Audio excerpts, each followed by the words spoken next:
عێراق کەوتۆتە ناو قەیرانە مەترسیدارەکانی ڕۆژهەڵاتی ناوەڕاستەوە هەر لە جەنگی تیرۆرەوە تا دەگاتە ئاوارەبوون و کێشەی سەختی ئابووری بۆ خەڵک و دامەزراوە شارستانەکانی.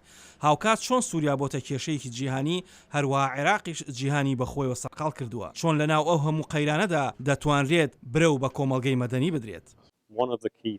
یەکێک لەو کلی لە سەرچیانە بۆ ئەوەی بتوانین ئەو پرسیارە بگۆڕین ئەوەیە کە تواناکانی ئەم قەیرانەوە هاوبەری بکەین لەگەڵ ئاستی توندوتیژی لە کۆمەلگادا لە ڕێی کارکتری کۆمەلگەی مەدەنیەوە کە کاریگەرترین گۆڕانکاری لە ڕێی گەنجەکانەوە بەرپا دەکرێت.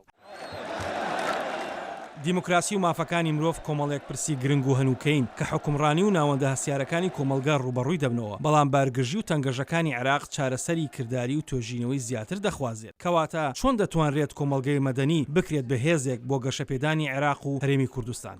بێگومان کۆمەلگای مەدەنی ڕۆڵێکی گرنگە بینێت چ لە کوردستان یا چ لە باقی عێراقا. هەڵبەتە گەشەکردنی کۆمەلگای مەدەنی لە کوردستان قۆناغی زیاتری بڕیوە و زیاتر دەورە بینێ لەسەر مەسالی دیموکراسی و مافی مرۆڤ و حکمی یاساوەمانە لە عێراقا تازە زیاتر لەم دۆخانی کە ئێستا بینین ئەو دۆرانە زیاترە بینن. ئایا کۆمەلگەی مەدەنی لە عێراقدا دروست بووە؟ ئەگەر کۆمەلگەی مەدەنی ئامادەگی هەیە، دەور و کاریگەریەکانیان بوونەتە ئەرکێکی شارستانی و مرۆیی بۆ دروستکردنی فشار و ئەو پردی پەیوەندی کە پێویستە لە نێوان حکومەت و خەڵک و جیهانیشدا هەبێت. تا ئەو پردی پەیوەندیە لاواز و شکستە بێت، فشاری خەڵک زیاتر و زیاتر دەبێت و زەبر و زەنگ و قەیرانەکان زیاتر دەبن. توێژەرەوە بێزا تێستفانی گەشتبینە بەرامبەر بەهێزبوونی کۆمەلگەی مەدەنی لە عێراقدا.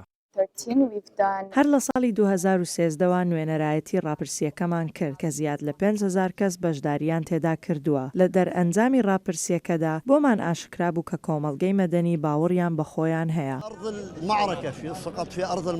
شارەزایان ڕایان وایە عێراق سەرباری وی پێکهاتەی مۆزاییکێکی کۆمەڵایەتی و ئاینی و کولتوری جیاوازە، بەڵام دوا بەدوای قەیرانەیەک لە دوایەکەکانی ڕۆژهەڵاتی ناوەڕاست بەگشتی و عێراق بە تایبەتی کێشە و ململانەکان قوڵتر و سەختتر بوونەتەوە بە ئەندازەیە کاریگەری ئاینزاکان و ڕوبەڕووبوونەوەی سەخت لەگەڵ تیرۆر و بەرفراوانبوونی گەندەڵی و تاگڕەوی و تایەفەگەری ئاینی ئەرکی کۆمەلگەی مەدەنی سەختتر کردووە و لێکترازان و بەریەکەوتنی زیاتری خوڵقاندووە.